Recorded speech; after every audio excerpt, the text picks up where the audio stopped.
Welcome back to our channel. Today we're going to have a look at another quick analysis of Game 3 from the World Chess Championship between Gukesh Dommaraju and Liren. Gukesh here plays white and the game starts off with the Queen's Gambit exchange variation. This is a very well known opening line, and then here white plays knight c3, c6 was played, queen c2. These are all well-known theory, and then we have g6. Obviously the idea for g6 is to fianchetto the bishop. At the same time, black can also bring the bishop to f5 and attack the queen. So after h3, black simply does that, and then the queen goes to b3. Here black offers a trade of queens. Here g4 was played, immediately attacking the bishop. Now the top game in this particular position, top game is between Kramnik and Napoleonici, played in 2023. So here Ding simply took the queens, and the queens are off the board, and then we have bishop c2. Now, as we know, queens can be decline exchange variations are very drawish positions. However, we'll see what happens. The whole idea of bringing the bishop to c2 is to attack the pawn on b3. Now, white need not to be too concerned about this because white can equalize this position very easily. We'll have a look at it. So after that, bishop f4 was played, and here h5 was played. Now for the point of what happens if black simply takes on b3. If that's the case, then you might be thinking black is up a pawn, but that's not the case. White can equalize it. They can simply play knight d2 first, and when the bishop goes to c4, they simply take the bishop, and then after the pawn takes the knight, then we have e3 picking up this pawn, and this pawn falls. If black actually plays b5 trying to defend, then black will lose more than a pawn. They will simply first you have to take the pawn on b5, and then after c takes b5 you have bishop g2, and then black has to say goodbye to their rook. Played by black. White simply played the rook to g1. After trade of pawns we have knight to d7, and then now here Gukesh actually secures the pawn on b3 by playing knight d2. So, and also black's bishop is kind of trapped in the at the moment because there's no real escape squares, or there is an escape square on e4, but that too is attacked by two knights. Here rook g8 and then g5 was played. It's attacking the knight, so the knight was played to h5. Now as you can see, the knight is in the border of the board, and it's very poorly placed here. So bishop h2 was played first, and as you can see, the bishop is keeping an eye on the knight, so the knight cannot come forward. Rook h8 is kind of an indirect attack on the bishop because now black can simply move the knight to g7 and then place an attack on the bishop. f3 was played, and that's exactly what black does. And then we have bishop g3. In this position, if black also could have played the bishop back to f5 as well, trying to bring the bishop back to safety, but that was not played. So here knight g7 was played first, and after bishop g3 we have rook h5 attacking this other pawn. Now this is what the experts say is a poorly placed rook, and also probably this is where things started to go wrong for Ding.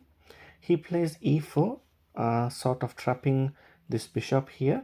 So after trade of pawns, knight e6 was played.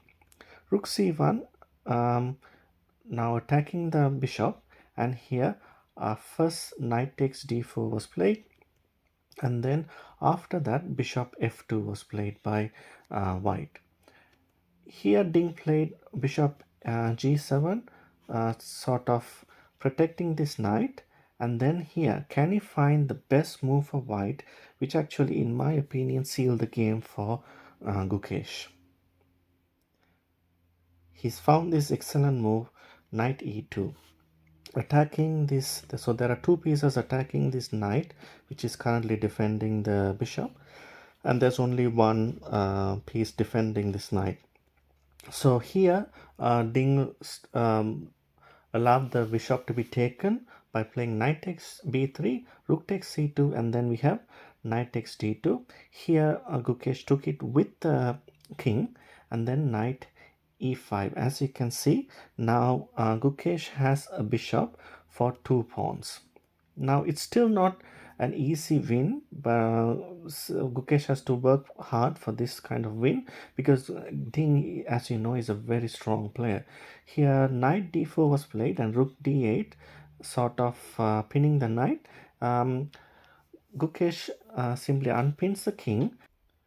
Rook h2 pinning the bishop here, and here white unpins by playing bishop g2. a6 was played, and here a very good move b3. This actually takes care of any advances on the queen side.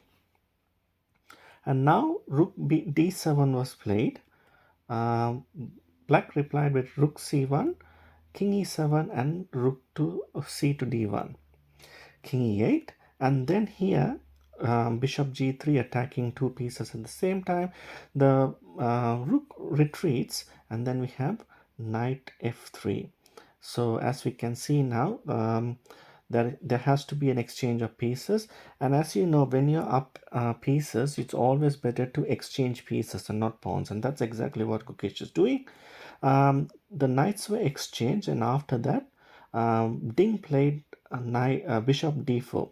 Now bishop d4 makes things worse for him, and I will show you how it happens.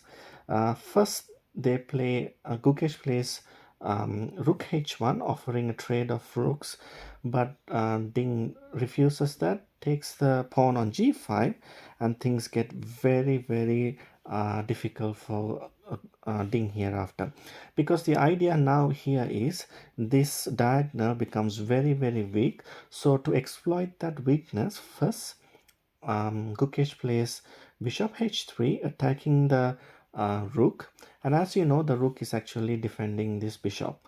So f5 was played first, and now again, what happens if the rook moves to d8? If that's the case, then you obviously, as we already saw, this diagonal is very weak, and black will be in full exchange down. And as you can see, white will have a whole rook for 3 extra pawns, and this is a winning endgame for white. So that was avoided. But again, another important thing is, as you can see in the clock here, we obviously have Ding Liren had only 9 seconds at this time, and he has to play another 4 more moves. He played f5, it's still dead loss at this time. Bishop f4 attacking the rook, and the rook played to h5, and eventually Ding Liren lost this game on time because he ran out of time. I hope you enjoyed this video. For more videos like this, please like and subscribe, and it's bye for now.